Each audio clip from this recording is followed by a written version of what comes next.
Hello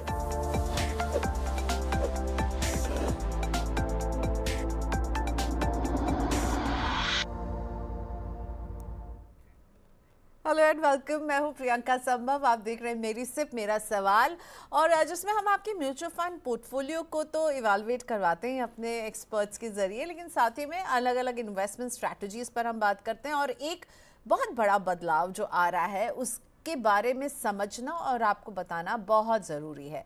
pension fund regulatory and development authority यानी PFRDA ने NPS में मल्टीपल स्कीम फ्रेमवर्क एमएसएफ को introduce किया है। तो अब होगा ये कि 1 अक्टूबर से आपका एनपीएस जो है वो नए अवतार में नजर आएगा। इसमें अब non government NPS subscribers NPS के मल्टीपल स्कीम्स में निवेश कर पाएंगे। अभी तक वो टियर 1 और टियर 2 में एक स्कीम में ही निवेश कर पाते थे। तो इसका फायदा मिलने वाला है कॉर्पोरेट कर्मचारी, गिग वर्कर्स, प्रोफेशनल्स को ज़्यादा ऑप्शन मिलेंगे। और इस ज़्यादा ऑप्शन में एक और फ़ायदा ये जुड़ गया कि वो 100% पूरा इक्विटी वाले स्कीम्स में भी निवेश कर पाएंगे। मॉडरेट और हाई रिस्क कैटेगरी की स्कीम्स भी अब पेंशन फंड्स लेकर आएंगे।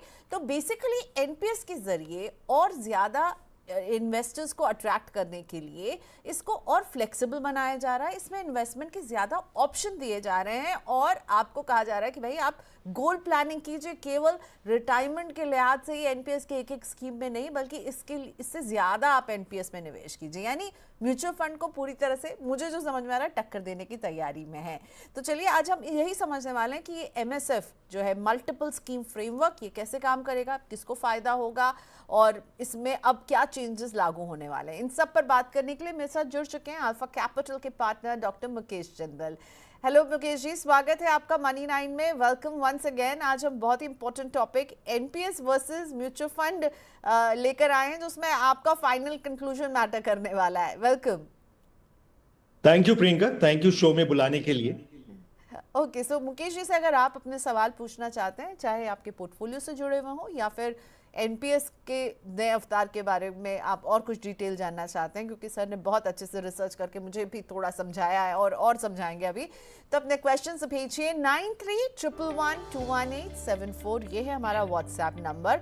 आपके पोर्टफोलियोज का भी हमें इंतजार है। इसके साथ ही अगर आप ईमेल करने में ज़्यादा कंफर्टेबल है तो हमारा ईमेल एड्रेस भी देख लीजिए, money9query@tv9.com पर आप हमें ईमेल कर सकते हैं।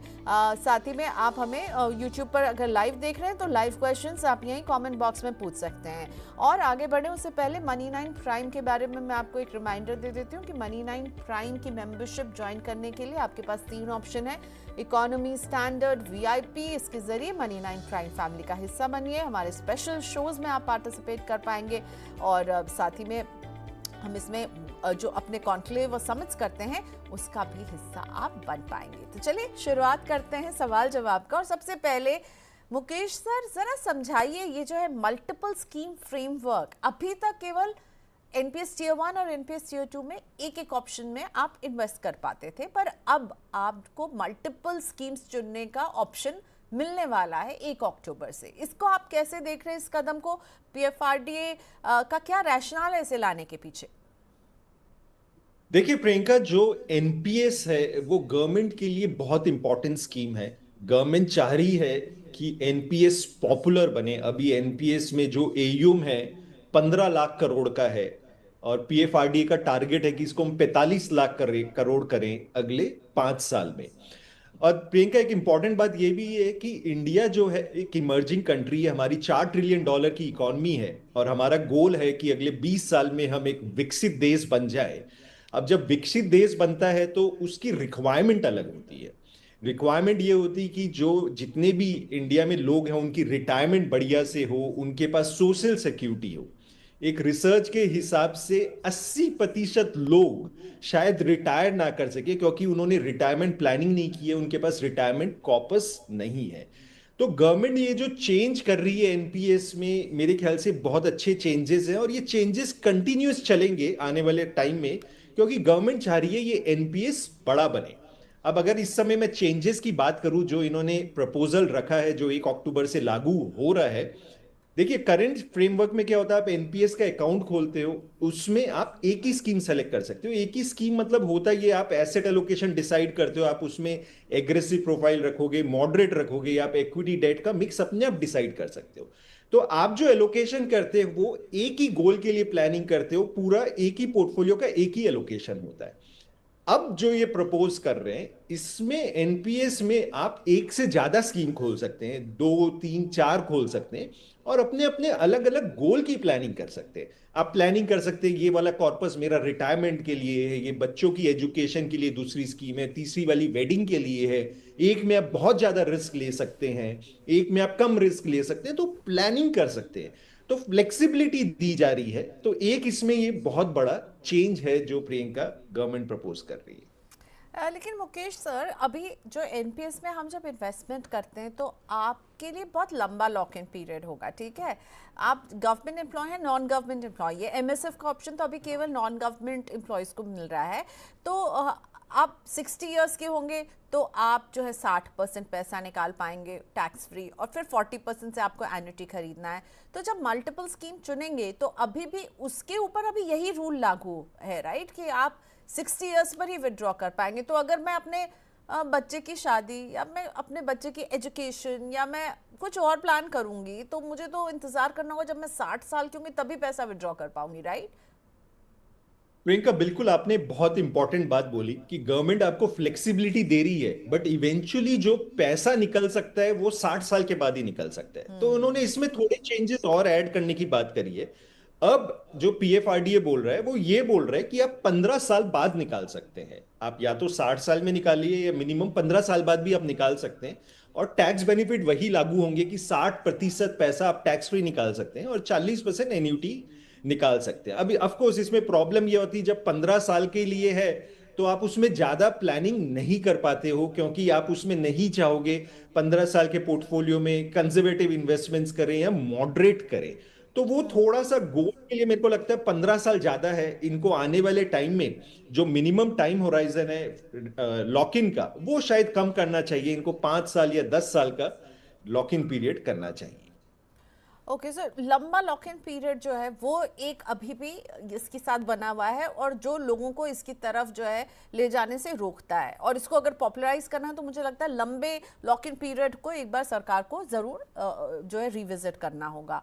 मुकेश सर, व्हाट अबाउट इसमें अगर मैं बोलूँ, बात की जा रही है कि इसमें जो पीएफ्स हैं यानी पेंशन फंड्स जो हैं वो आपको और भी तरह की स्कीम्स ला के दे सकेंगे, उन्हें भी फ्लेक्सिबिलिटी मिल रही है, मॉडरेट और वो अग्रेसिव स्कीम्स भी इसके जरिए देंगे। अभी तक ऐसी स्कीम्स थी, और अब ये जो दो नई कैटेगरी में स्कीम्स लेकर आएंगे, तो इसको आप कैसे देख रहे हैं?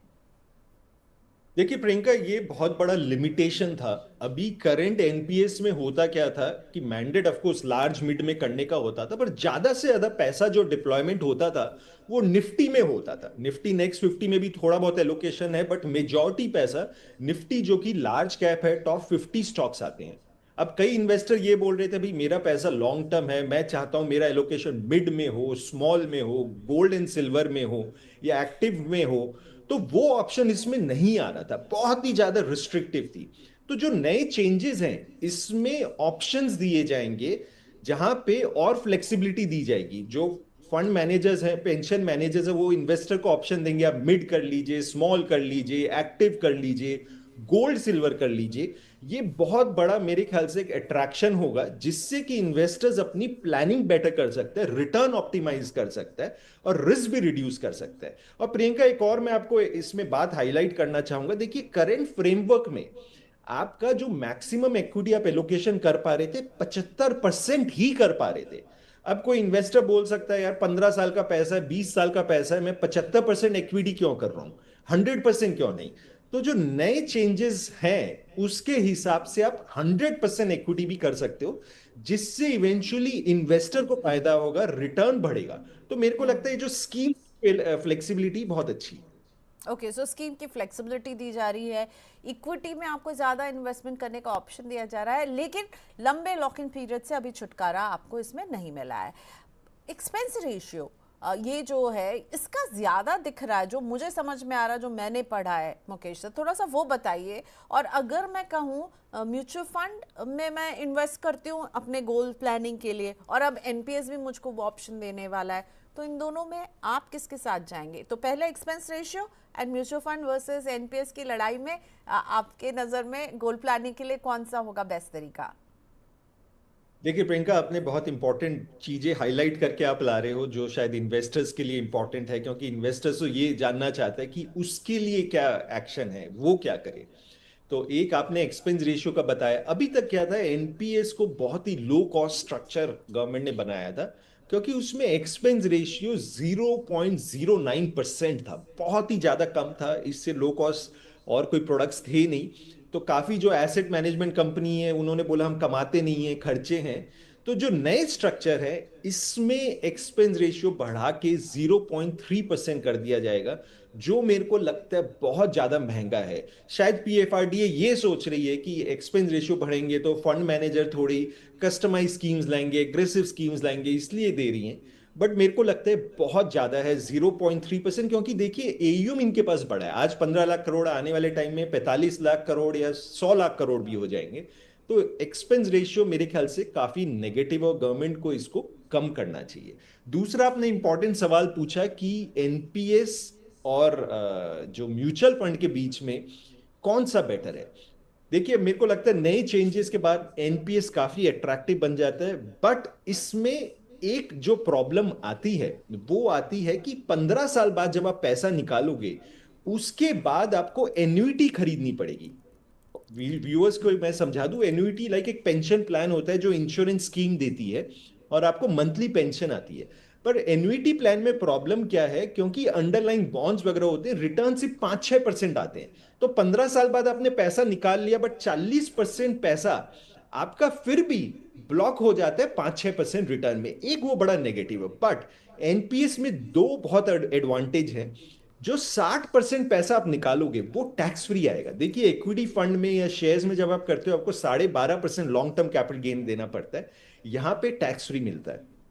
दूसरा, जब आप इक्विटी फंड से कोई स्कीम चेंज करते हो, इक्विटी से डेट में करते हो या लार्ज मिड में करते हो, तो वो टैक्सेबल इवेंट होता है और टैक्स 12.5 लगता है। एनपीएस में ऐसा कुछ भी नहीं, आप कितना ही स्विच कर लीजिए, इक्विटी से डेट में कर लीजिए, कहीं और कर लीजिए, टैक्स नहीं लगता। ये कुछ एडवांटेज है एनपीएस को। फिलहाल आप मेरे से पूछोगे, मैं अपना पैसा जो है एनपीएस में नहीं करूंगा, करंट फॉर्मेट में फिर भी इक्विटी फंड में करूंगा। बट एक चेंज जो मेरे को चाहिए, वो चेंज ये चाहिए कि जो विड्रॉल है 15 साल बाद, मिनिमम 60% से या तो गवर्नमेंट 80% कर दे। दूसरा, ये जो एन्युइटी वाला 40% डाले जिसपे मैं 5-6% रिटर्न कमाऊं, उसको हटा दे।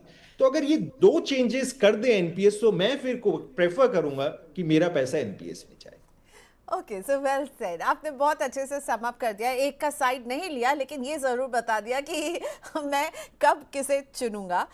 Thank you Mukesh sir, great insights. थोड़ी सी हमारी समझ बढ़ी है इस मामले को लेकर के। अच्छा ऑप्शन है, अच्छा कदम है, बस वो लंबा लॉक इन और इसका एक्सपेंस रेशियो जो है वो खटक रहा है अभी भी मुकेश जी जैसे एक्सपर्ट्स को। ऑल राइट मुकेश सर, अब हम पोर्टफोलियोज की तरफ बढ़ते हैं, और सबसे पहले मैं विश्वनाथ जी का पोर्टफोलियो लेकर आ रही हूँ। विश्वनाथ जी हैदराबाद के हैं और इन्होंने हमें बताया कि ये एक प्राइवेट जॉब में कार्यरत हैं। एज है इनकी 40, गोल 1 crore plus, time horizon 15 years, और वेल्थ क्रिएशन इनका नजरिया है, वेल्थ क्रिएशन के लिए निवेश कर रहे हैं। पराग पारी का फ्लेक्सी कैप 4,500 रुपए की सिप है। एचडीएफसी के मिड कैप में 3,500 रुपए की सिप। मोतीलाल ओसवाल का लार्ज एंड मिड कैप 4,000 की सिप। निपॉन का स्मॉल कैप 4,000 की सिप। तो पूरी सिप जो अभी बैठ रही है विश्वनाथ जी की वो है 16,000 रुपए। प्रेजेंट वैल्यू, ये जमा जो कर चुके हैं राशि, वो 2,78,000 है। 2024 में इन्होंने निवेश करना शुरू किया है और हमारा शो देख करके ये इंस्पायर्ड हुए हैं और ये निवेश कर रहे हैं। बहुत अच्छे विश्वनाथ जी। तो चलिए अब आपका पोर्टफोलियो जो है वो डिस्कस करेंगे मुकेश जी, आपको बताएंगे इसमें आपको क्या कुछ चेंज करना है या जैसे चल रहा है वैसे ही चलने देना है। मुकेश जी। देखिए प्रियंका, अगर फाइनेंशियल प्लानिंग की बात करें, गोल प्लानिंग की बात करें, इन्होंने क्लियरली कहा है कि इन्हें 1 करोड़ का कॉर्पस चाहिए 15 साल बाद। तो मैंने थोड़ा कैलकुलेट करके देखा कि अगर ये एसआईपी जो 16,000 की चल रही है ऐसे ही अगर कंटिन्यू करे 15 साल में, और इनका जो कॉर्पस 2.78 करोड़ है वो ऐसे ही इन्वेस्ट रहता है। और मैंने नॉमिनल रिटर्न सिर्फ 14% माने हैं, बहुत ज्यादा नहीं माने। तो कैलकुलेट करके देखा तो देखा कि 15 साल बाद ये कॉर्पस 1 करोड़ 20 लाख का हो जाता है, जो इनके गोल के बियॉन्ड है। इन द सेंस इन्होंने 1 करोड़ टारगेट किया था, तो 1 करोड़ 20 लाख हो रहा है, तो गोल पूरे हो रहे हैं। एक इन्होंने बात हाईलाइट करी कि ये स्टेप अप नहीं कर रहे हैं, और मेरे को इनको सजेशन होगा कि स्टेप अप में फोकस करें। स्टेप अप आप जैसे जैसे आपकी इनकम बढ़ती तो हर साल एसआईपी अमाउंट बढ़ा दें, तो जो रिटायरमेंट कॉर्पस है वो आपका बड़ा बन जाएगा। अब अगर मैं स्कीम्स की तरफ आऊं तो स्कीम्स देखिए, आपने 4 फंड उठा रखे हैं और आपने बहुत ही बढ़िया फंड उठा रखे हैं, स्ट्रक्चरिंग भी राइट की है, स्कीम्स की परफॉर्मेंस भी बहुत अच्छी है। पराग पारिक फ्लेक्सी कैप एक अच्छा ट्रैक रिकॉर्ड वाला फंड है, जो लार्ज कैप है भी है, थोड़ा ग्लोबल में भी करता है। एचडीएफसी मिड कैप है, अच्छा फंड है। मोतीलाल ओसवाल का लार्ज एंड मिड कैप है, मोतीलाल के सारे फंड्स इस समय अच्छे कर रहे हैं। और निपॉन का स्मॉल कैप भी है, जो ट्रैक रिकॉर्ड अच्छा है। तो परफॉर्मेंस वाइज चारों स्कीम अच्छी है। आपका पैसा लार्ज मिड स्मॉल थोड़ा इंटरनेशनल में भी जा रहा है, तो पोर्टफोलियो मेरे को अच्छा लग रहा है। एक मैं इसमें सजेशन आपको करना जो सजेस्ट करूंगा कि आप इसमें गोल्ड एंड सिल्वर का थोड़ा तड़का ऐड करें। गोल्ड एंड सिल्वर पे काफी बुलिश व्यू है, और पोर्टफोलियो डाइवर्सिफिकेशन के लिए गोल्ड एंड सिल्वर काफी अच्छा है। गोल्ड इसलिए क्योंकि ग्लोबल ऑर्डर चेंज हो रहा है, लोग कंट्रीज जो हैं वो यूएस पे अपनी डिपेंडेंसी कम करना चाह रही है, तो सेंट्रल बैंक जो हैं वो अपने रिजर्व्स डॉलर से गोल्ड में मूव कर रही है, वो हर महीने बाइंग कर रहे हैं, जिसकी वजह से गोल्ड में काफी तेजी है। तो मेरे को लगता है मोमेंटम बना रहेगा। और सिल्वर का काफी इंडस्ट्रियल यूज बढ़ गया है, एआई, इलेक्ट्रिका, सोलर पैनल, तो दोनों अच्छे लग रहे हैं। तो मैं आपको रिकमेंड करूंगा कि मोतीलाल का gold and silver index fund add करें। इसमें क्या है, 70% गोल्ड में और 30% सिल्वर में। और ये जो फंड है इसके अंडरलाइन भी एक्चुअल गोल्ड और सिल्वर है, तो बहुत बढ़िया इन्वेस्टमेंट है। और हमने ये भी देखा है, जब इंडियन मार्केट डाउन होती है तो गोल्ड अच्छा परफॉर्म करता है। तो डाइवर्सिफिकेशन के लिए बहुत अच्छी ये आप ऐड कर सकते हैं इसकी। ओके, सो ये गोल्ड एंड सिल्वर फंड जो है वो अच्छा एक इंक्लूजन हो सकता है। अदरवाइज अच्छी स्कीम्स हैं, लेकिन हाँ, एक गोल्ड और सिल्वर लॉन्ग टर्म का नज़रिया है, और ये कमोडिटीज़ जो हैं लॉन्ग टर्म में आपके लिए बहुत अच्छी, आपके पोर्टफोलियो को बैलेंसिंग करने में भी मदद करती है, तो उस पर ज़रूर नज़र डालिएगा। चलिए अगला क्वेश्चन लेकर के आते हैं, जो हमारे पास यूट्यूब से मैं लाइव पिक कर रही हूँ पंकज तोमर जी का। नमस्ते पंकज जी। और पंकज जी का सवाल है कि ये 7 म्यूचुअल फंड्स हैं इनके पास, जिसमें सभी में ये 5-5 हज़ार रुपए की सिप कर रहे हैं, 25 साल का नज़रिया रखते हैं, और गोल 15 करोड़, ठीक है, ओके, 15 करोड़ इन 25 ईयर्स, 10% से टॉपअप भी करेंगे। सो पंकज जी का निवेश है ईडलवाइज के मिड कैप में 5,000, बंधन के स्मॉल कैप में 5,000, निबॉन के लार्ज कैप में 5,000, कोटक के मल्टी कैप में 5,000, मोतीलाल के लार्ज एंड मिड कैप में 5,000, आईसीआईसीआई के मल्टी एसेट फंड में 5,000 और एचडीएफसी के फ्लेक्सी कैप फंड में 5,000। तो 7 में 5-5 हज़ार इन्होंने डिवाइड किया है, 35,000 की सिप कर रहे हैं और करेंगे 25 साल तक। 15 करोड़ पर पहुंचना है। मुकेश, क्या कहेंगे आप पंकज जी को? देखिए, अगर पंकज जी के पोर्टफोलियो की बात करें तो अच्छी बात यह है कि इन्होंने स्कीम सारी टॉप परफॉर्मिंग ली है, एंड कोई भी स्कीम में प्रॉब्लम नहीं है जहां तक परफॉर्मेंस की बात है। एंड बट मेरे को लगता है स्कीम्स ज्यादा है, तो थोड़ा सा इनको हम रिड्यूस कर सकते हैं। इन्होंने एडलवाइज मिड कैप, बंधन स्मॉल कैप अच्छी परफॉर्मिंग स्कीम है, निपॉन लार्ज कैप भी अच्छा है, कोटक मल्टी कैप को हम स्टॉप कर सकते हैं, क्योंकि वो एक मल्टी कैप फंड है, ऑलरेडी इनके पास स्कीम्स हैं, तो वो हम हटा सकते हैं। एक एचडीएफसी का फ्लेक्सी कैप है, वो भी अच्छी फंड है, तो मेरे को नहीं लगता इनको कुछ चेंज करने की जरूरत है। एक इसमें चेंज ये करें कि कोटक का मल्टी कैप हटा दें, उसकी जगह मोतीलाल का gold and silver index fund add करें। मैं गोल्ड एंड सिल्वर अब ज्यादातर पोर्टफोलियो में ऐड करवा रहा हूं। इन्वेस्टर्स जो है अपना 10% पोर्टफोलियो गोल्ड एंड सिल्वर में रख सकते हैं, क्योंकि जैसे मैंने समझाया, ग्लोबल ऑर्डर चेंज हो रहा है, कमोडिटीज की अच्छी डिमांड है, और डाइवर्सिफिकेशन के लिए काफी अच्छा है। जो डी डॉलराइजेशन थीम चल रही है उससे बेनिफिट है। आपके पास एक ICC prudential multi asset fund है, उसमें थोड़ा गोल्ड का एलोकेशन मिलता है, बट आप अलग से भी ऐड कर सकते हैं। तो थोड़ा सा एक चेंज है। मैं कैलकुलेट नहीं कर पा रहा हूं कि आपको रिटायरमेंट के लिए एसआईपी पूरी होगी नहीं होगी, बट जो लग रहा है कि 35,000 की एसआईपी अगर आप स्टेप अप करें तो शायद आपका गोल पूरा हो जाएगा। ओके, सो मुकेश सर, मैं ये सवाल पूछे बिना नहीं रह सकती हूँ, क्योंकि ये हमारे दूसरे व्यूअर हैं जिनको आपने गोल्ड एंड सिल्वर फंड के लिए ऑप्ट करने के लिए कहा। सो क्वेश्चन नंबर 1 क्यों, क्वेश्चन नंबर 2 अभी गोल्ड और सिल्वर दोनों के भी एफओएफ्स हैं, अलग से भी सिल्वर के ईटीएफ्स हैं और गोल्ड फंड्स हैं, तो मैं क्या चुनूं? मैं दोनों चुनूं, एक चुनूं? और फिर मेरे आप लोग जैसे एक्सपर्ट कहते हैं कि आपके पोर्टफोलियो का ओवरऑल एक्सपोजर उसमें 10% का रहना चाहिए, या आप 10% से इसका वेटेज और बढ़ाना चाहेंगे? देखिए प्रियंका, आपने बहुत इंपॉर्टेंट बात कही है और गोल्ड एंड सिल्वर में काफी ट्रैक्शन है इस समय। और ट्रैक्शन इसलिए भी है क्योंकि उन्होंने काफी अच्छा रिटर्न दिया। अगर आप लास्ट 1 ईयर का रिटर्न देखेंगे तो गोल्ड ने लगभग 50% रिटर्न दिया और सिल्वर ने लगभग 45% रिटर्न दिया है। गोल्ड ने पिछले 3 साल में 125% रिटर्न दिया है। तो स्वाभाविक सी बात है, जब कोई एसेट क्लास अच्छा रिटर्न देती है तो इन्वेस्टर्स का इंटरेस्ट अपने आप आता है। अब होता यह है, जब कोई चीज ऑलरेडी चढ़ जाती है तो मैं अवॉइड करता हूं वैसी चीजों को। तो ये टफ डिसीजन है कि गोल्ड एंड सिल्वर इस समय डालें या नहीं डालें, पर आउटलुक क्या है, आगे ये रिटर्न आएंगे नहीं आएंगे। तो मैं इन्वेस्टर्स को थोड़ा समझाना चाहूंगा कि जरूरी है कई बार वो इंडिया के बियॉन्ड भी देखें, ग्लोबल डेवलपमेंट्स देखें कि ग्लोबली चीज क्या हो रही है। गोल्ड के बारे में मैं समझाता हूं। तो हुआ ये था प्रियंका कि जब रशिया यूक्रेन वॉर स्टार्ट हुई थी, 2021 में स्टार्ट हुई थी, उस समय यूएस ने रशिया के $300 बिलियन जो रिजर्व्स थे वो फ्रीज कर दिए। रशिया के पास टोटल $600 बिलियन रिजर्व्स थे और $300 बिलियन बाहर थे, रिसीवेबल्स थे, और वो ज्यादातर यूएस डॉलर में थे। तो यूएस ने एक तरीके से उसको कॉन्फेस्टिकेट कर लिया और इससे बाकी जितनी भी कंट्रीज है वो शॉक में आ गई। उन्हें लगा रशिया के साथ हो सकता है तो ये उनके साथ भी हो सकता है। तो जितनी भी सेंट्रल बैंक्स हैं उन्होंने अपने रिजर्व्स यूएस डॉलर बेच के गोल्ड खरीदना शुरू किया। जैसे मैं आपको बताता हूं, ग्लोबली सेंट्रल बैंक के पास 2020 में गोल्ड के रिजर्व्स 12% थे, वो 5 साल में डबल होके 24 कर लिए। इवन हमारे रिजर्व बैंक में 6% गोल्ड था, वो 12 कर लिया है। और ये जो ट्रेंड है डी डॉलराइजेशन का, या हम कहें कि डॉलर से थोड़ा डाइवर्सिफाई करें, ये बहुत बड़ा चल रहा है। मेरे को लगता है थीम लंबी चलेगी। और सिल्वर में कहानी ये हो रही है, इंडस्ट्रियल यूज बढ़ गया है क्योंकि वहां सोलर पैनल में, इलेक्ट्रिक कार में, एआई में काफी डिमांड आ रही है। और वैल्यूएशन वाइज सिल्वर अच्छा लग रहा है। गोल्ड सिल्वर रेशियो, एक रेशियो हम देखते हैं, गोल्ड का प्राइस डिवाइड बाय सिल्वर, वो इस समय 85 है। जो लॉन्ग टर्म एवरेज है 67 है। इस रेशियो का मतलब ये होता है कि सिल्वर अट्रैक्टिव है काफी। तो दोनों अच्छा लग रहा है। तो फर्स्ट पार्ट ये है कि लॉन्ग टर्म के हिसाब से गोल्ड सिल्वर पोर्टफोलियो में एक अच्छा एसेट क्लास है। और दूसरी इंटरेस्टिंग बात यह भी होती है प्रियंका, जब इक्विटी मार्केट डाउन होती है, हमने देखा है गोल्ड ऊंचा होता है तो वो प्रोटेक्शन देता है। और इन्वेस्टर्स इसमें लगभग 10% ऐड कर सकते हैं। 10% तक ऐड करने में कोई प्रॉब्लम नहीं है। अब सवाल ये आता है, गोल्ड का अलग फंड लें, सिल्वर का अलग फंड लें, या कॉम्बिनेशन वाले लें? तो देखिए, कोई भी ले लीजिए, उसमें कोई प्रॉब्लम नहीं आती। आप चाहते हो गोल्ड का अलग रखें, सिल्वर अलग रखें, तो वो भी चलेगा, उसमें कोई प्रॉब्लम नहीं है।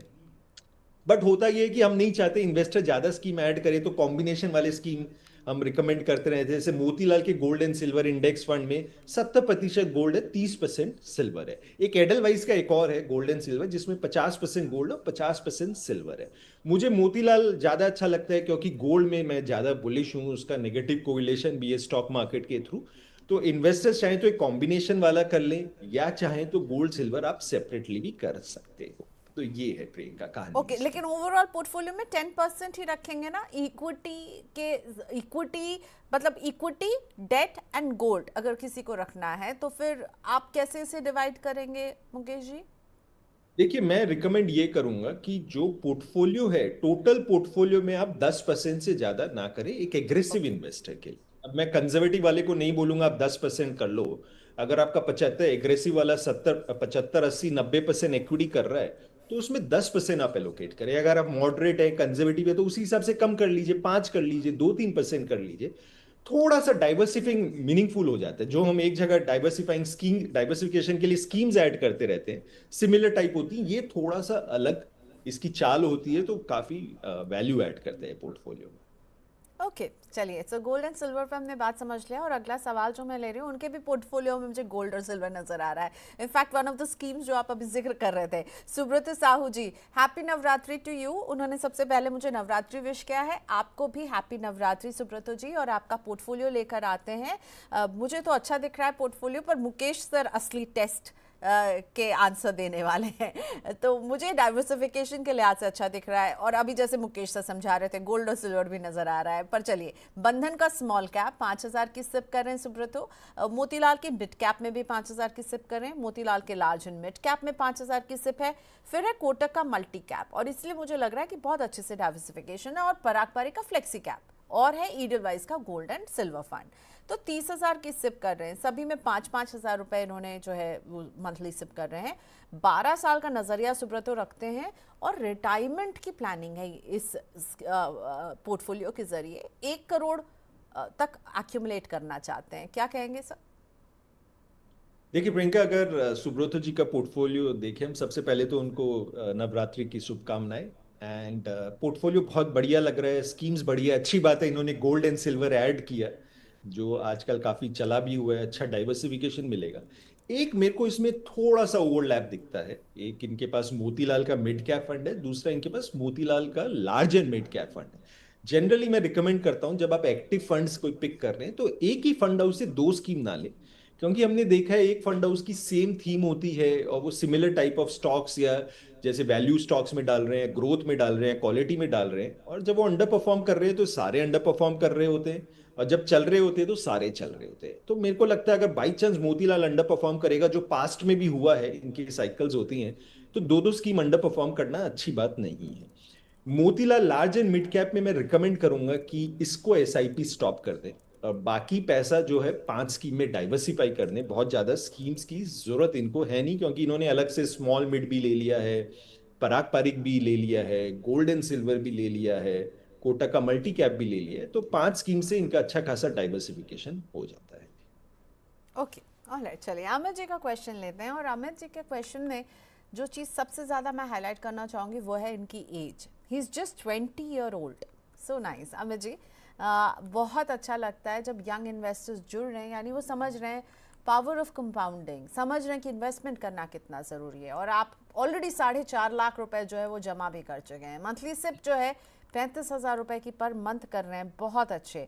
और सिप की स्कीम्स जो हैं वो है UTI Nifty 50 index fund 5,000, Parag Parikh flexi cap 5,000, ICICI Pru का मल्टी एसेट यहाँ पर भी 5,000, निपॉन का मल्टी कैप वहाँ पर भी 5,000, कोटक मिड कैप 5,000, बंधन स्मॉल कैप में हर महीने 5,000 डाल रहे हैं, एसबीआई के कॉन्ट्रा फंड में 5,000 डाल रहे हैं। अब इनके गोल्स जो है ना वो देखते हैं और पूछ रहे हैं कि मेरा पोर्टफोलियो जो है वो बैलेंस्ड है कि नहीं, डाइवर्सिफाइड है कि नहीं।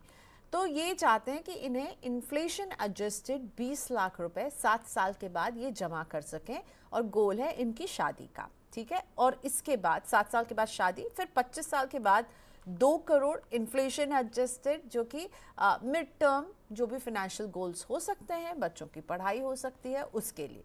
और after 35 years 3 crore for his retirement, for his child's marriage, sorry.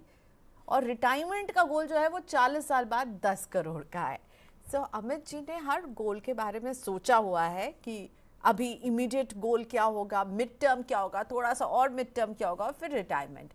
क्या कहेंगे आप? मुझे तो इनकी गोल प्लानिंग बहुत अच्छी लग रही है, और 20 साल में अगर ये इतना कुछ सोच रहे हैं तो क्या ही बात है अमित जी। प्रियंका, आपने बहुत ही सही बात कही कि इनकी गोल प्लानिंग जो है वो फिनोमिनल है, और मेरे को लगता है कि बाकी सब व्यूअर्स को भी अमित जी से सीखना चाहिए। सीखना इसलिए चाहिए प्रियंका, देखिए कई बार हम इन्वेस्टमेंट्स कर रहे हैं, पोर्टफोलियो बनाने की कोशिश कर रहे हैं, एक कि पैसा बढ़े, कॉर्पस बन गया, सवाल ये आता है उस पैसे का करोगे क्या। मैं इतने इन्वेस्टर से मिलता हूं जो रिटायर हो जाते हैं, देखता हूं पोर्टफोलियो बन गया, पैसा बन गया, उन्हें समझ ही नहीं आ रहा हम करें क्या, क्योंकि उन्होंने कोई प्लानिंग नहीं है, खर्चा कर ही नहीं पा रहे हैं। तो क्लियर हो जाता है अगर आप प्लानिंग कर लें कि मेरे को ये चीजें अचीव करनी है और उसके हिसाब से खर्चा करें तो बहुत अच्छी बात है।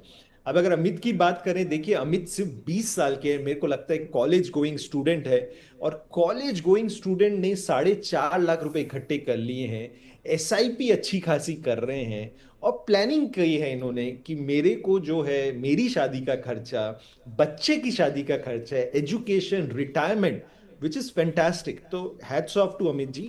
और एक और इसमें आप देखिए प्रियंका, इंटरेस्टिंग बात ये है कि ये बड़े नंबर्स इन्होंने प्लानिंग की है, खर्चा 15 करोड़ बोल रहे हैं विदाउट इन्फ्लेशन। इन्होंने एक और बात हाईलाइट की, इन्फ्लेशन एडजस्टेड। क्योंकि देखिए अब ये बोल रहे हैं 10 करोड़ रिटायरमेंट का इन्हों चाहिए, वो 10 करोड़ की 40 साल बाद क्या वो वैल्यू 10 करोड़ रहेगी? क्योंकि रुपए की वैल्यू हर साल गिरती है। तो ये बहुत इंपॉर्टेंट बात है। तो थैंक यू अमित जी, आपने इतने रेलेवेंट क्वेश्चंस पूछे, क्वेश्चंस आपके इंटरेस्टिंग है। अब अगर मैं आपकी फाइनेंशियल प्लानिंग की बात करूं, देखिए अमित जी, आपने जो गोल बोले हैं, सारे जो खर्चे आप बोल रहे हो 15 करोड़ 20 लाख होंगे स्प्रेड ओवर 40 साल। अब इसमें मैंने ये भी करके देखा कि भाई 20-15 करोड़ की वैल्यू उस समय जब खर्चा होगा, इन्फ्लेशन अगर मैं मान के चलूं 6%, तो एक्चुअल आउटफ्लो जो होगा वो 94 करोड़ होंगे। तो 15 करोड़ नहीं, 94 करोड़ होंगे। और मैंने ये भी कैलकुलेट करके देखा कि अगर ये गोल अपने को अचीव करना है, तो दो ऑप्शन अपने पास। या तो हम एसआईपी इस समय 90,000 करोड़ करें, या दूसरा आप स्टेप अप कर लीजिए और अपनी एसआईपी को 10% बढ़ा लीजिए। क्योंकि देखिए अभी आपकी एसआईपी 35% है, तो 90,000 से शॉर्ट है। बट क्योंकि आप यंग हो, इंटेलिजेंट इन्वेस्टर हो, तो अगर आप 10-10% भी आप बढ़ा लोगे अपनी एसआईपी, तो आपके गोल पूरे हो जाते हैं। आपके पास लगभग 90 से 100 करोड़ का कॉर्पस बन जाएगा, जिससे आप अपनी और अपने बच्चों की सारी प्लानिंग कर सकेंगे। तो बधाई उसके लिए। अब मैं आपकी स्कीम्स की तरफ आता हूं। तो देखिए मेरे को लगता है एक आपने स्कीम्स ज्यादा ली हुई हैं, 7 स्कीम्स ली हुई हैं, तो स्कीम्स को रिड्यूस कर सकते हैं। तो मेरे को लगता है निपॉन मल्टी कैप जो इंडिपेंडेंटली अच्छी स्कीम है, बट वहां पे हम रिड्यूस कर सकते हैं। और एक एसबीआई का कॉन्ट्रा फंड है, एसबीआई के स्कीम्स इस समय ज्यादातर अंडर परफॉर्म कर रहे हैं, तो एसबीआई कॉन्ट्रा की जगह मैं Motilal gold and silver fund add करना चाहूंगा। और बाकी जो आपकी फंड्स है वो सारी अच्छी फंड्स हैं, UTI Nifty 50, Parag Parikh, ICC multi asset, Kotak mid cap, small cap. तो थोड़े से चेंजेस से होगा, ये गोल्ड एंड सिल्वर ऐड हो जाएगा और स्कीम्स भी कम हो जाएंगी। तो ये फॉलो करिए, स्टेप अप करिए, तो आपके 100 करोड़ पक्के हैं। ओके, चलिए। राजवीर जी का क्वेश्चन मैं लाइव से पिक कर रही हूँ। सो राजवीर जी ने दो नाम से हमें क्वेश्चन भेजा है, पर क्वेश्चन एक ही है। गोल 10 साल के लिए निवेश करने वाले हैं और इनका पोर्टफोलियो लेकर आपको दिखाते हैं मुकेश सर। एचडीएफसी के फ्लेक्सी कैप में 5,000 की सिप कर रहे हैं, एचएसबीसी के लार्ज एंड मिड कैप में 5,000 की सिप कर रहे हैं, Motilal Oswal large and mid cap 5,000 की सिप यहाँ, बंधन का स्मॉल कैप 5,000 की सिप इसमें चल रही है राजवीर जी की, एसबीआई कॉन्ट्रा फंड 5,000 और 50,000 लमसम भी इसमें किया है, और 10 लाख और लमसम इनको करना है। तो पोर्टफोलियो कैसा है, और इनको जो 10 लाख का जो लमसम करना वो आप कहाँ करने की सलाह देंगे? 10 साल का देखिए नजरिया प्रियंका, है, 10% से टॉपअप भी करेंगे सर ये। प्रियंका, अगर राजवीर जी का हम पोर्टफोलियो देखें तो इन्होंने स्कीम्स अच्छी सेलेक्ट की हैं। एचडीएफसी फ्लेक्सी कैप का काफी कंसिस्टेंट ट्रैक रिकॉर्ड है। HSBC large and mid cap fund बीच में अच्छे कर रहे थे, फिलहाल थोड़े स्ट्रगल कर रहे हैं। इन्होंने फंड मैनेजमेंट टीम भी अच्छी की है, तो मेरे को रिकमेंडेशन इनको होगी आप कंटिन्यू करिए, क्योंकि पास में इन्होंने अच्छा दिया है और फंड मैनेजमेंट टीम मेरे को अच्छी लगती है। इसके अलावा जो इन्होंने mid cap small cap fund भी लिए हैं वो अच्छे लग रहे हैं। एक चेंज जो मैं रिकमेंड करना चाहूंगा कि एसबीआई का कॉन्ट्रा फंड है, उसको वो स्टॉप कर दें, क्योंकि एसबीआई के फंड्स अंडर परफॉर्म कर रहे हैं, कॉन्ट्रा भी अंडर परफॉर्म कर रहा है अपने बेंचमार्क से जो हम उनका लेते हैं। तो उसकी जगह आप मोतीलाल का गोल्ड एंड सिल्वर ऐड करिए, क्योंकि लॉन्ग टर्म 10 साल में मेरे को लगता है अच्छा वो रिटर्न देना चाहिए। क्योंकि आपके पास लार्ज मिड स्मॉल सब कवर हो गए, तो और कोई चेंज मैं नहीं करना चाहूंगा। एक आपने इंपॉर्टेंट सवाल पूछा राजवीर जी कि जो अपना 10 लाख लमसम डालना है वो कैसे डालें। अब अगर 10 साल का आपका टाइम होराइजन है, तो 10 लाख आप इक्विटी में डालिए, क्योंकि मेरे को लगता है आने वाले टाइम में 10 साल में इंडिया इकोनॉमी ग्रो ही करेगी और मार्केट अच्छी भी लग रही है, वैल्यूएशन अच्छी लग रही है, तो रिटर्न निकलना चाहिए। मेरे को लगता है इक्विटी और गोल्ड सिल्वर का मिक्स आपको अच्छा रिटर्न देना चाहिए। सवाल यह आएगा कि कैसे डालें, क्या मैं 10 लाख तुरंत डालूं या इसको एसटीपी के एसआईपी के थ्रू डालूं। तो देखिए लास्ट 1 साल से इंडियन मार्केट चली नहीं है एंड वैल्यूएशन काफी अट्रैक्टिव है इस समय। लार्ज कैप फेयरली वैल्यूड है, मिड स्मॉल थोड़े महंगे, बट ज्यादा 10 साल के टाइम होराइजन से सही है। तो 10 लाख में से 5 लाख आप लमसम डाल दीजिए, और 5 लाख जो है एसटीपी या एसआईपी के थ्रू अगले 10 महीने में आप डिप्लॉय कर दीजिए। अब ये मैं जो 5 लाख लमसम और 5 लाख स्टैगर करके कर रहा हूं, वो इसलिए कर रहा हूं, 5 लाख लमसम इसलिए डाल रहा हूं ताकि अगर यहां से रैली आती तो उसको मिस ना करें, और जो स्टैगर इसलिए कर रहा हूं ताकि मार्केट अगर वोलेटाइल रहती है, गिरती है, तो हमारी उसमें हम बेनिफिट उठा सके। तो तो ये आप डिप्लॉयमेंट स्ट्रैटेजी करिए और गोल्ड एंड सिल्वर थोड़ा ऐड कर लीजिए, तो मेरे को लगता है आपका पोर्टफोलियो बेटर बन जाएगा और लॉन्ग टर्म में अच्छे रिटर्न निकल आएंगे। ऑलराइट, अगला क्वेश्चन हम ले रहे हैं और ये बहुत ही यूनिक क्वेश्चन है क्योंकि इसमें उन्होंने हमसे रिक्वेस्ट की कि प्लीज़ नाम नहीं बताइएगा। सो नेम अनडिस्क्लोज्ड है, एज है इनकी 30 इयर्स और इन मेडिकल प्रोफेशन से जुड़ी हुई हैं, मंथली सैलरी 50,000 है। तो इनके फादर जो थे वो 15 साल से इनके नाम पर सिप कर रहे थे। अब फादर जो है रिटायर हो चुके हैं और ये 25,000 हर महीने निवेश करना चाहती हैं, अपने रिटायरमेंट तक 8 करोड़ का कॉर्पस जोड़ना चाहती हैं। उनके ऊपर अभी किसी तरह का कोई लोन नहीं है और इनके जो मौजूदा पोर्टफोलियो है वो कुछ इस तरह से है और इसमें मौजूदा समय में 70 लाख की इन्वेस्टमेंट पर 1.5 करोड़ का कॉर्पस तैयार हो चुका है। ओके, सो बहुत अच्छी प्लानिंग है क्योंकि फादर ऑलमोस्ट 15 ईयर से कर रहे थे, अभी से ये कंटिन्यू करेंगे, क्या बात है। तो axis global innovation fund of fund इनके पास है। इनके पास है एक्सिस का लॉन्ग टर्म इक्विटी फंड। इन्होंने अमाउंट नहीं बताया, बस पोर्टफोलियो हमें ये दिया है और खुद बोला है कि 25,000 का निवेश करेंगे, इन सब में डिवाइड करेंगे। Canara Robeco emerging equities fund, direct growth options, अभी में वही है। Canara Robeco tax saver, ICICI Pru value discovery, Invesco tax saver, Motilal Oswal flexi cap, Motilal Oswal equity hybrid fund, Motilal Oswal multi asset, सभी में direct growth option, Motilal Oswal Nasdaq 100 fund of fund, Motilal Oswal Nifty next 50 index fund, Motilal Oswal का S&P 500 index fund, पराग पारेख का flexi cap, पराग पारेख का tax saver, ये तीसरी या चौथी tax saver scheme है। Samco active momentum fund, Samco का फ्लेक्सी कैप, वाइट ओक का फ्लेक्सी कैप। ओके, सो यही स्कीम्स हैं। कुल 17 फंड है। पीपीएफ में 30 लाख जोड़ चुकी हैं, 1.5 लाख रुपए का लमसम इन्वेस्टमेंट हर साल वन टाइम ये पीपीएफ में भी करते हैं। क्या पोर्टफोलियो है और अच्छा खासा अभी कॉर्पस ऑलरेडी आप जमा कर चुकी हैं, बहुत अच्छी बात है। पर मुझे सिर्फ लग रहा है टू मेनी स्कीम्स मुझे नज़र आ रही हैं, too many tax saver scheme, ELSS मुझे नज़र आ रही हैं। मुकेश जी, आपका क्या व्यू है इनके पोर्टफोलियो पर? देखिए प्रियंका, इनका पोर्टफोलियो बहुत इंटरेस्टिंग है। कुछ चीजें मेरे को बहुत अच्छी लगी इनके पोर्टफोलियो में और कुछ चेंजेस भी मैं सजेस्ट करना चाहूंगा। एक चीज जो प्रियंका मेरे को काफी अच्छी लगी, देखिए 50,000 रुपए कमा रही हैं, उसमें से ये 25,000 की SIP कर रहे हैं। इनका सेविंग परसेंटेज लगभग 50% है, जो कि बहुत अच्छी बात है। इंडिया में सेविंग परसेंटेज इस समय 20% से नीचे गिर गया है, क्योंकि यंग जनरेशन जो है वो खर्चा इतना कर रही है थ्रू मोबाइल, Amazon वगैरह, स्विगी वगैरह। तो अगर सेविंग परसेंटेज 50% है तो बहुत अच्छी बात है, क्योंकि कॉर्पस बड़ा बन जाता है अगर आप इनिशियल ईयर में सेविंग परसेंटेज हाई रखें। दूसरा देखिए, इन्होंने फादर से इनको पोर्टफोलियो मिल रहा है, 70 लाख का पोर्टफोलियो 1.5 करोड़ बन गया है। तो इससे ये भी साबित होता है अगर इन्वेस्टमेंट सही हो, म्यूचुअल फंड्स कर रहे हैं, तो ग्रेजुअली आप अच्छा कॉर्पस बना सकते हैं। अब इनकी अगर मैं फिनेंशियल प्लानिंग की बात करूं, इन्होंने बोला कि इनको जो चाहिए 8 करोड़ चाहिए एंड 25 साल बाद चाहिए। तो मैंने कैलकुलेशन करके देखा, मैंने देखा कि इनके पास ऑलरेडी 1.5 करोड़ है, 25,000 की SIP कर भी रहे हैं, तो 25 साल बाद ये कॉर्पस 55 करोड़ का बन जाता है। इनकी रिक्वायरमेंट 8 करोड़ है, पोर्टफोलियो बन रहा है 55 करोड़। इसमें मैंने ये भी देखा, अच्छा इन्फ्लेशन एडजस्ट कर देते हैं कि भाई 6% इन्फ्लेशन की तरफ भी चला गया तो 14% मैंने रिटर्न लिया तो 8% ले, उसके हिसाब से भी इन्फ्लेशन एडजस्टिंग के बाद 13 करोड़ का पोर्टफोलियो बन जाता है।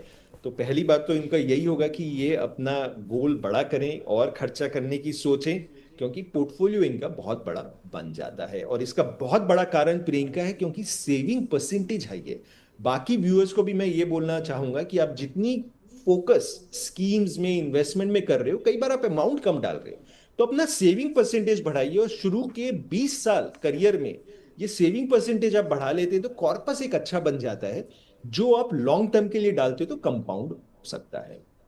अगर मैं स्कीम्स की तरफ बात करूं, तो प्रियंका आपने बहुत इंपॉर्टेंट बात उठाई। इनके पास 17 फंड है।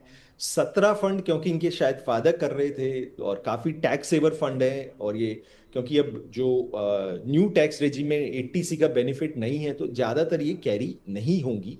अगर ये ओल्ड टैक्स रेजिम में है तब ये होंगी।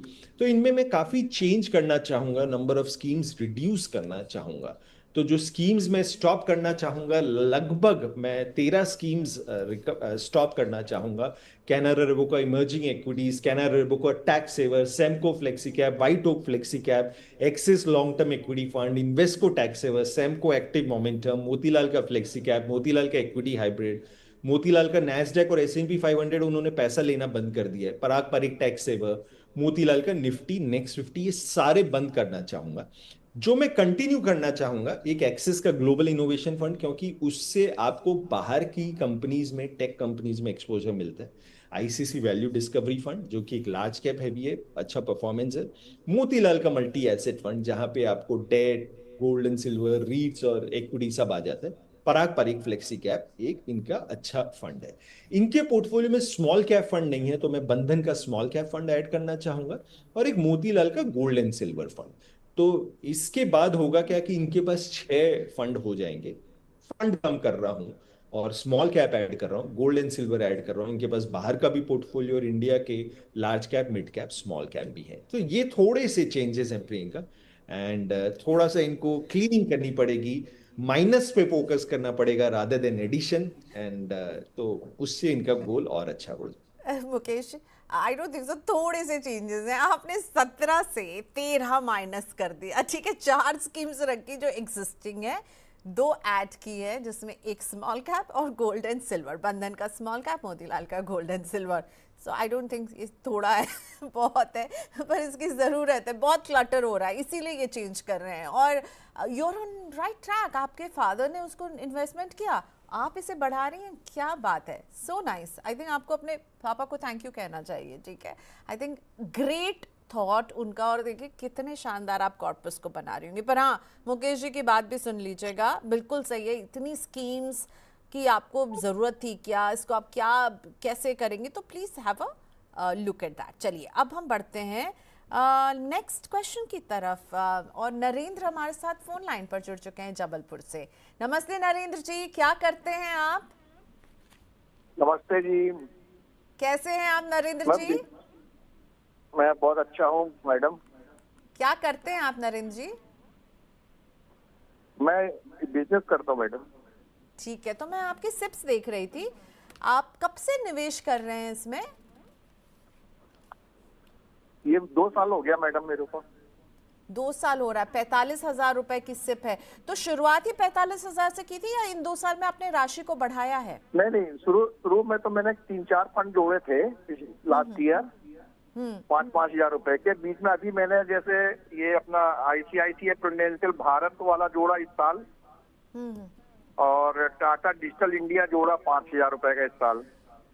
ओके, और ठीक है, चलिए। BSE फंड है, हाँ, 3 फंड कौन मैंने सा? इस साल जोड़े हैं मैडम। ठीक है, टाटा, ICICI प्रू का भारत फंड, और ये Motilal Oswal mid cap fund. Okay, ये अभी जोड़ा है, ठीक है। चलिए, तो 9 स्कीम्स में आप निवेश अभी कर रहे हैं। आपकी स्कीम्स में बता देती हूँ एक बार, ठीक है, शुरुआत से। HDFC मल्टी कैप फंड 5,000 चल रही है इसमें, क्वांट का इंफ्रास्ट्रक्चर फंड 5,000 इसमें, एक्सिस का स्मॉल कैप फंड 5,000, टाटा का फ्लेक्सी कैप 5,000। ये prime India mid cap opportunity fund कौन सा है मुझे नहीं जानकारी है। क्वांट का BSC फंड भी है आपके पास, Tata digital fund, Motilal Oswal mid cap fund, ICICI Pru का भारत 22, सभी में 5,000 आप डाल रहे हैं। तो चलिए पूछते हैं, और आपने पूछा भी है कि क्या मुझे गोल्ड में इन्वेस्ट करना चाहिए। कुछ और नरेंद्र जी जो आप पूछना चाहेंगे? डॉक्टर मुकेश जिंदल हमारे आज मैं कोई ETF वगैरह कुछ कर सकता हूँ क्या? ओके, ठीक है। सो मुकेश जी आपकी आवाज़ सुन रहे थे, आपके पोर्टफोलियो को भी उन्होंने देखा है। Mukesh ji, your views. और मैं थोड़ा सा कंफ्यूज हूँ, जो इनके पोर्टफोलियो में 5th नंबर वाला जो है prime India mid cap opportunity fund, I am a bit confuse, कौन सी स्कीम है ये? प्राइम तो मेरे को नहीं लगता कोई फंड है, शायद ये HDFC का मिड कैप अपॉर्चुनिटी फंड हो, पूछ शायद लेते वो नरेंद्र हो। जी, ये prime India mid cap opportunity fund कौन सा है? नरेंद्र है क्या? हाँ, लिखने में गलत हो गया, वो आप सही बोल रही हैं, प्राइम नहीं है वो जो सर बोल रहे हैं वो सही है वो। HDFC, ठीक है, सर ही सही बोलेंगे, सर हर स्कीम की खबर रखते हैं सर। मुकेश जी, आप बताइए क्या करें। नरेंद्र जी, 9 स्कीम्स हैं, गोल्ड में ईटीएफ में निवेश करने की भी सोच रहे हैं। आप क्या देख रहे हैं, इनकी स्कीम में क्या एक्शन चल रहा है, क्या चेंज करना चाहेंगे? देखिए प्रियंका, इनके पोर्टफोलियो की बात करें तो 9 स्कीम्स है। मेरे को लगता है नंबर ऑफ स्कीम्स बहुत ज्यादा है, स्कोप है कि इनमें हम कम करें। और मेरे को लगता है शायद इन्होंने स्कीम ये 2-3 साल पहले सेलेक्ट करी थी, और अब ये स्कीम्स जो हैं थोड़ी सी अंडर परफॉर्म कर रही है। और ये बहुत बड़ा स्ट्रगल रहता है क्योंकि स्कीम्स के भी साइकिल होते हैं, वो चलते हैं, फिर अंडर परफॉर्मेंस आने लगती है। तो मैं इसमें करना ये चाहूंगा कि थोड़ा सा स्कीम्स जो है माइनस करना चाहूंगा, कंसोलिडेट करना चाहूंगा और कुछ ऐड भी करना चाहूंगा। एक इनके पास एचडीएफसी का मल्टी कैप फंड है। इस समय एचडीएफसी के सारे फंड अच्छे कर रहे हैं और फंड मैनेजमेंट टीम भी अच्छी है, तो एचडीएफसी मल्टी कैप हम कंटिन्यू करेंगे। और एक मोतीलाल का मिड कैप फंड है, वो भी अच्छा है। वैसे तो एचडीएफसी का मिड कैप फंड भी है, पर मैं डुप्लीकेट नहीं करना चाह रहा क्योंकि इनके पास मोती मिड कैप ऑलरेडी है, मोतीलाल का, और एचडीएफसी का एक और फंड है। तो इन दो के अलावा बाकी जितनी भी 7 स्कीम्स हैं उसमें मैं एसआईपी स्टॉप करना चाहूंगा। जैसे इनके पास क्वांट के 2 फंड हैं, क्वांट के सारे फंड इस समय अंडर परफॉर्म कर रहे हैं क्योंकि उनमें सेबी की इनसाइडर इंफॉर्मेशन की इंक्वायरी चल रही है, फ्लोज भी रुके हुए हैं, तो वो हम स्टॉप करेंगे। Axis small cap, Tata flexi cap, Tata digital India, ICC Prudential Bharat 22 जो कि पीएसयू फोकस फंड है, काफी थीम बेस्ड है, तो इन सबको मैं स्टॉप करना चाहूंगा। और मैं थोड़ी सी स्कीम ऐसी ऐड करना चाहूंगा जो थोड़ा सा डाइवर्सिफिकेशन बढ़ा सके। एक जो मैं ऐड करना चाहूंगा वो एचडीएफसी का बीएससी 500 इंडेक्स फंड है। ये एक passive low cost index fund है, इसमें लार्ज मिड स्मॉल सारे आ जाते हैं, बहुत स्ट्रांग इंडेक्स फंड है। एक बंधन का स्मॉल कैप में ऐड करना चाहूंगा। और इन्होंने पूछा गोल्ड के बारे में, आज हम गोल्ड पे भी काफी फोकस कर रहे हैं, तो मोतीलाल ओसवाल का gold and silver index fund करना चाहूंगा। तो इस चेंज के बाद होगा, ये 5 स्कीम हो जाएंगी। 2 एग्जिस्टिंग होंगी जो एचडीएफसी फ्लेक्सी कैप और मिड कैप। एक मैंने पैसिव फंड किया लो कॉस्ट, ताकि इनको फ्यूचर में ज्यादा चेंज भी ना करना पड़े। एक बंधन स्मॉल कैप, और मोतीलाल का gold and silver exchange traded fund जो है वो ये ले सकते हैं। इन्होंने ईटीएफ की बात करी। ईटीएफ देखिए, ईटीएफ में वो लेना चाहिए जहां पे एक्सचेंज में लिक्विडिटी होती है। ईटीएफ और म्यूचुअल फंड में डिफरेंस ये होता है, ईटीएफ आप स्टॉक एक्सचेंज के थ्रू लेते हैं, म्यूचुअल फंड आप सीधा फंड हाउस से भी ले सकते हैं। एक्सचेंज में क्या होता है, कई बार लिक्विडिटी नहीं होती। कुछ ईटीएफ है जहां लिक्विडिटी है, जैसे कि निफ्टी बीज है, निफ्टी जूनियर बीज है, बैंकिंग बीज है, वो आप कभी भी ले सकते हैं। एंड उसके अलावा मेरे को लगता है जो आपको मैंने रिकमेंड किया है वो आप कंटिन्यू करें। राइट, चलिए एक क्वेश्चन लेते हैं। मैं थोड़ा सा कंफ्यूज्ड हो गई थी राजबीर जी और एसएस यादव में, क्योंकि वो क्वेश्चन बैक टू बैक था। तो राजबीर जी का तो क्वेश्चन हमने ले लिया, अब एसएस यादव जी का मैं पोर्टफोलियो लेना चाहूँगी। माफ़ी चाहूँगी एसएस यादव जी, मुझे लगा कि आप और राजबीर जी जो है ना, वो इतने सारे बैक टू बैक क्वेश्चन आ रहे थे। तो यादव जी के पोर्टफोलियो में है मुकेश, इनके पास है UTI Nifty 50, Parag Parikh flexi cap, SBI का स्मॉल कैप। तो ये पोर्टफोलियो कैसा है? एक इंडेक्स फंड यूटीआई निफ्टी 50, एक फ्लेक्सी कैप फंड पराग पारिक, एक एसबीआई का स्मॉल कैप है। और क्या इनको एक मिड कैप ऐड करना चाहिए यादव जी को? मतलब ये कह रहे हैं इसके अलावा क्या एक मिड कैप ऐड करूं? आपको क्या लग रहा है, मिड कैप के बिना इनका पोर्टफोलियो अधूरा है क्या? देखिए प्रियंका, इन्होंने काफी अच्छा पोर्टफोलियो बनाया। अगर स्ट्रक्चरिंग की बात करूं, सिर्फ 3 स्कीम्स ली हैं, बहुत ज्यादा इन्वेस्टर्स को स्कीम की जरूरत नहीं होती है। यूटीआई निफ्टी 50 इंडेक्स फंड एक low cost large cap fund है जिसमें वोलेटिलिटी सबसे कम होती है। पराग पारिक फ्लेक्सी कैप एक अच्छा फ्लेक्सी कैप फंड है, काफी स्टेबल है, अच्छे रिटर्न देता है, थोड़ा यूएस का भी उसमें एक्सपोजर मिल जाता है। और एक इन्होंने एसबीआई स्मॉल कैप लिया है। तो यूटीआई निफ्टी 50 और पराग पारिक मैं इन्हें रिकमेंड करूंगा कि कंटिन्यू करें। एसबीआई स्मॉल कैप आज से 2-3 साल पहले काफी अच्छी परफॉर्मेंस दे रहा था। लेटली हुआ ये, इसका एयूएम काफी बड़ा हो गया है जिसकी वजह से शायद उसकी परफॉर्मेंस डाउन है। इस समय एसबीआई के काफी फंड्स, ज्यादातर इनफैक्ट फंड्स अंडर परफॉर्म कर रहे हैं। तो एसबीआई स्मॉल कैप की जगह मैं बंधन स्मॉल कैप रिकमेंड करूंगा। और जो ये सवाल पूछ रहे हैं कि एक मिड कैप ऐड करना चाहिए, तो डेफिनेटली इनको मिड कैप ऐड करना चाहिए क्योंकि मिड कैप ने काफी अच्छे रिटर्न दिए हैं, वहां पे अर्निंग्स ग्रोथ भी काफी अच्छी लग रही है, इंटरेस्टिंग कंपनीज है। तो ये मोतीलाल का मिड कैप फंड ले लें। तो मैं स्कीम 3 से 4 कर रहा हूं, बट डाइवर्सिफिकेशन थोड़ा मीनिंगफुल कर रहा हूं कि लार्ज मिड स्मॉल और फ्लेक्सी कैप चारों आ जाए। तो ये थोड़ा सा चेंज है, बाकी तो सब ठीक लग रहा है। ओके, सो बच्चन सिंह राजपूत जी का पोर्टफोलियो बच्चन जी नमस्ते। आपने बताया कि आप निपॉन इंडिया के मल्टी कैप में 2000 की सिप कर रहे हैं, एचडीएफसी के फ्लेक्सी कैप में 2000 की सिप कर रहे हैं, इन्वेस्को इंडिया के लार्ज एंड मिड कैप में 2000 की सिप जारी है आपकी, बंधन के स्मॉल कैप में 2000, ईडलवाइज के मिड कैप में 2000, 10,000 की सिप कर रहे हैं।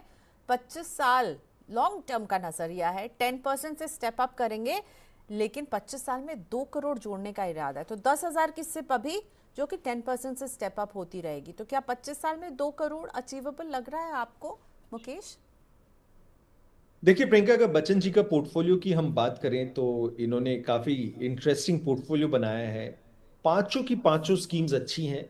निपॉन मल्टी कैप और एचडीएफसी फ्लैक्सी कैप काफी कंसिस्टेंट है, लार्ज कैप हैवी फंड्स हैं। इनका ट्रैक रिकॉर्ड भी अच्छा है, फंड मैनेजमेंट टीम भी अच्छी है। एक इन्होंने इन्वेस्को का large and mid cap fund लिया है जो काफी अच्छा है। उसके अलावा जो एडलवाइस का मिड कैप फंड है वो भी अच्छा है, और बंधन का स्मॉल कैप फंड भी अच्छा है। तो मेरे को लगता है फंड्स की परफॉर्मेंस अच्छी है, क्योंकि इन्होंने मिड स्मॉल भी ले लिया है, वो भी बढ़िया है। तो मेरे को नहीं लगता इनको, बच्चन जी को कोई चेंज करने की जरूरत है। कई बार no change is the best change, and मैं फालतू में चेंज करना हर बार रिकमेंड नहीं करता। तो ये पांचों स्कीम्स अच्छी है। मैं कैलकुलेट नहीं कर पा रहा हूँ इस समय कि अगर ये एसआईपी चलेंगी तो गोल इनका अचीव होगा नहीं होगा, बट मेरे को लग रहा है कि गोल जो है अचीवेबल है। ओके, सो बच्चन जी देखिए, आपने कहा प्लीज प्लीज प्लीज मेरा पोर्टफोलियो लीजिए। देखिए हमने ले लिया आपका पोर्टफोलियो, और सबसे अच्छी बात है कोई चेंज की जरूरत नहीं है, बिंदास बने रहिए, चलते रहिए। कैलकुलेशन हम किसी एक और शो में लेकर आने की कोशिश करते हैं, पर अभी जो बैक ऑफ द हैंड, मतलब जो फटाफट वाला कैलकुलेशन जो समझ में आ रहा है मुकेश जी को, क्योंकि इतने पोर्टफोलियोज वो रोज जो है देखते हैं इस तरह के पोर्टफोलियोज की, पहुंच जाएंगे आप, चिंता की बात नहीं। देखिए अच्छी स्कीम्स हैं, लॉन्ग टर्म का नजरिया है। भारतीय बाजार जो है वो अभी जरूर हमें पिछले एक साल से स्लगिश दिख रहे हैं, लेकिन हाँ लॉन्ग टर्म का नजरिया भारतीय बाजार का अच्छा है, तो nothing to worry as such. ठीक है, अगला क्वेश्चन लेते हैं हम विजय जी का, जो अपनी बेटी के पोर्टफोलियो को डिस्कस करना चाहते हैं मुकेश जी। इनकी बेटी की एज है 25, और वो कर रही है पराग पारिक के फ्लेक्सी कैप, हीलियोस के फ्लेक्सी कैप, दो में मोतीलाल के मिड कैप में, सभी में 1100 रुपए का निवेश है। ठीक है, तो अगेन पराग पारिक का फ्लेक्सी कैप है, हीलियोस का फ्लेक्सी कैप है, मोतीलाल का मिड कैप है, बंधन का स्मॉल कैप है, आईसीआईसीआई का मल्टी एसेट है, निपॉन का मल्टी कैप है। सभी में 1100 की सिप है। इसमें 10% से स्टेप अप करेंगे, 25 साल तक का नजरिया है। तो आपको ये चॉइस ऑफ स्कीम्स कैसी लग रही है? 1100 और ये स्कीम्स हैं 1 2 3 4 5 6। देखिए प्रियंका, अगर इनके पोर्टफोलियो की हम बात करें तो स्कीम सारी अच्छी हैं, स्ट्रक्चरिंग अच्छी है, एंड क्योंकि इन्होंने देखिए मिड कैप भी लिया है, स्मॉल कैप भी लिया है, आईसीआईसीआई का मल्टी एसेट भी लिया है जहाँ से गोल्ड रीट्स का भी एक्सपोजर आ रहा है, पराग पारिक फ्लेक्सी कैप भी लिया है। तो स्कीम्स अच्छी हैं। एंड एक इन्होंने नया लिया है हेलियोस का फ्लेक्सी कैप फंड। एक वो नया है, उनका 1-2 साल का ट्रैक रिकॉर्ड है।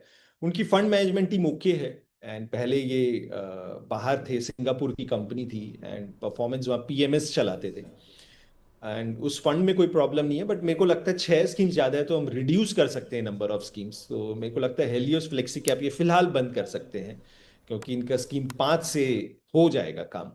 तो 6 में से 5 कर लें, ताकि मिड स्मॉल कैप में एलोकेशन अच्छा चला जाए, क्योंकि इस समय इनका पोर्टफोलियो ज्यादातर लार्ज कैप हैवी है। तो हेलियोस का फ्लेक्सी कैप बंद कर लें और पैसा बाकी एग्जिस्टिंग में डाइवर्सिफाई कर लें। तो ये थोड़े से चेंजेस हैं, बाकी पोर्टफोलियो सही लग रहा है मेरे। प्रवीण का क्वेश्चन ले लेते हैं। सो प्रवीण 25,000 रुपए की सिप कर रहे हैं, एज है इनकी 37। एचडीएफसी के फ्लेक्सी कैप, सभी में से 5,000 रुपीज डाल रहे हैं, और 5 स्कीम्स हैं। एचडीएफसी का फ्लेक्सी कैप है, कोटक का मिड कैप है, बंधन का स्मॉल कैप है, निपॉन का मल्टी कैप है, आईसीआईसीआई प्रू का फोकस्ड इक्विटी फंड है। 12 साल तक निवेश करने का इरादा रखते हैं, 1 करोड़ की टारगेट पर पहुंचना है। कैसा लग रहा है आपको प्रवीण का पोर्टफोलियो? कुछ चेंज करेंगे या सब कुछ ठीक है? देखिए प्रवीण जी का अगर हम पोर्टफोलियो की बात करें तो स्ट्रक्चरिंग इन्होंने अच्छी की है, क्योंकि small cap, mid cap, multi cap, flexi cap सारे फंड लिए हैं। एक इनके पास फंड है कोटक का mid cap fund, and Kotak का मिड कैप फंड फिलहाल अंडर परफॉर्म कर रहा है। एंड इनके फंड मैनेजर होते थे पंकज तिब्रेवाल, जब तक वो थे अच्छा चल रहा था। अब उन्होंने छोड़ के अपनी अलग कंपनी बना ली है। तो कोटक के मिड कैप फंड में थोड़ा सा अंडर परफॉर्मेंस है, और जनरली होता है कि रिकमेंडेशन ये होती है जब लंबा अंडर परफॉर्मेंस होता है तो हम उसको एटलीस्ट फ्रेश इन्वेस्टमेंट स्टॉप कर ले। रूल जो मैं फॉलो करता हूँ कि अगर 1 साल कोई फंड अंडर परफॉर्म कर रहा है उसके बाद हम अंडर फ्रेश बंद कर देते हैं, और 2 साल अगर लगातार अंडर परफॉर्म करता है तो उसे हम चेंज कर देते हैं। क्योंकि कोटक का मिड कैप अभी 1 साल से ज्यादा हो गया, 1.5 साल हो गया इनफैक्ट जब से अंडर परफॉर्म कर रहा है, तो मैं उसको स्टॉप करना चाहूंगा और उसकी जगह एक मोतीलाल का मिड कैप फंड आप ऐड कर लें। तो मेरे को लगता है कि पोर्टफोलियो अच्छा बन जाएगा, बाकी सारी स्कीम्स आपकी अच्छी हैं और कोई बहुत ज्यादा चेंजेस की जरूरत नहीं है। ओके फाइन, चलिए इसी के साथ आज के शो को यही वाइंड अप करते हैं। Thank you so much Mukesh ji, आपने वक्त निकाला मनी9 के लिए और मनी9 के व्यूअर्स के लिए। थैंक यू प्रियंका, शो में बुलाने के लिए, thank you so much. Okay bye bye. So आज हमने मुकेश जी से शो की शुरुआत में एनपीएस में जो चेंजेस हुए हैं वो समझें, शो के बीच में हमने समझा गोल्ड एंड सिल्वर क्यों होना चाहिए आपके पोर्टफोलियो में, और बहुत सारे पोर्टफोलियोज को रिव्यू किया। अगर आप चाहते हैं कि मुकेश जिंदल जैसे एक्सपर्ट आपके पोर्टफोलियो को भी रिव्यू करें मनी9 पर, तो प्लीज़ अपने पोर्टफोलियोज हमें भेजते रहिए। आप हमें व्हाट्सएप कर सकते हैं अपने पोर्टफोलियोज को 9311121874, ये है हमारा व्हाट्सएप नंबर। ईमेल कर सकते हैं आप money9query@tv9.com पर, और इसके अलावा यूट्यूब पर हमारा show Monday to Friday live रहता है 4 से 5, यहाँ पर भी अपने क्वेश्चंस पूछ सकते हैं। थैंक यू सो मच, बहुत सारे आपके सवाल आ रहे हैं और इसलिए हमसे कई बार बहुत सारे सवाल छूट भी जा रहे हैं, पर नाराज़गी दूर रखिए। हमारी कोशिश है कि हर पोर्टफोलियो को हम इतने अच्छे से डिस्कस करें कि जो भी सवाल पूछ रहा है उसे पूरा जवाब मिले, उसे ये ना लगे कि उसे अधूरा जवाब मिला है, ठीक है। और हाँ, मनी9 प्राइम की मेंबरशिप, ये एक यूनिक ऑफरिंग हम आपके लिए लेकर आए हैं, और अगर आप मनी9 देखते हैं और हमारे कंटेंट को पसंद करते हैं तो आपको ज़रूर मनी9 प्राइम की मेंबरशिप लेकर के भी एक बार हमारे इस कंटेंट से भी जुड़ना चाहिए। यहाँ पर भी आपको बहुत कुछ अलग और ख़ास मिलेगा। मनी9 प्राइम ज्वाइन कैसे कर सकते हैं, ये पूरा प्रोसेस आपके सामने दिख रहा है, और एक बार ज्वाइन किया 1 महीने के लिए अच्छा लगा तो फिर आपको रीज्वाइन भी करना है, ये भी नहीं भूलेगा, क्योंकि हम आपके लिए कई सारे स्पेशल शोज लेकर आ रहे हैं, आपके पोर्टफोलियोज पर खास चर्चा कर रहे हैं, और हम आपको स्पेशल रिसर्च भी दे रहे हैं मनी9 प्राइम में।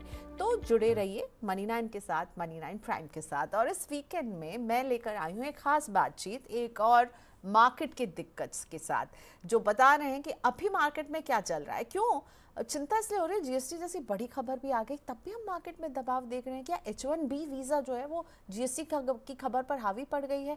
आपको क्या करना है अगर आप अभी इन्वेस्टमेंट की तैयारी कर रहे हैं? तो ये सब जानना है तो इस वीकेंड पे मेरे खास इंटरव्यू कंप्लीट सर्कल वेल्थ के गुरमीत चड्ढा के साथ हम लेकर आ रहे हैं, उसे देखना नहीं भूलेगा। उसकी एक झलक आपको दिखा देते हैं। मेरे साथ जुड़ रहे हैं बहुत ही स्पेशल गेस्ट गुरमीत चड्ढा जी। मैं 20 साल से मार्केट में हूँ जी, और मैंने एक चीज हमेशा देखी है, जब नेगेटिविटी होती है, न्यूज खराब होती है, अनसर्टेनिटी होती है, तभी भाव बेटर मिलता है। भारत को इग्नोर नहीं कर सकते। तो मेरे एक बहुत अच्छे क्लाइंट वो बात बोलते हैं, जितनी देर से चलेगा बाजार उतनी जोर से चलेगा। जीएसटी कट का हमने कल इम्पैक्ट देखना शुरू किया। मारुति ने एक दिन में 25-30 हजार गाड़ियों की डिलीवरी दी, जो 10 से 12.5% लॉन्ग टर्म कैपिटल गेन किया। इसकी जरूरत नहीं थी।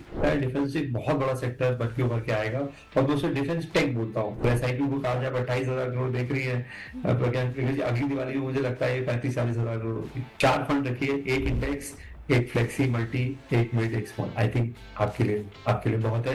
अभी टैरिफ है, इसके पहले वॉर था, उसके पहले कोविड था, ये लगा रहेगा। आप पिछले 30-40 साल उठा लीजिए, ऐसा कोई साल नहीं है जब 10% करेक्शन नहीं आया। 1 लाख रुपए अगर कोई इस समय बाजार में डालना चाहता है तो आप उसके पोर्टफोलियो को कैसे डिजाइन करेंगे? एक 70-30 पोर्टफोलियो बनाए, 70-75% इक्विटी, 15-20% बॉन्ड्स और 5-10% प्रेशियस कमोडिटीज।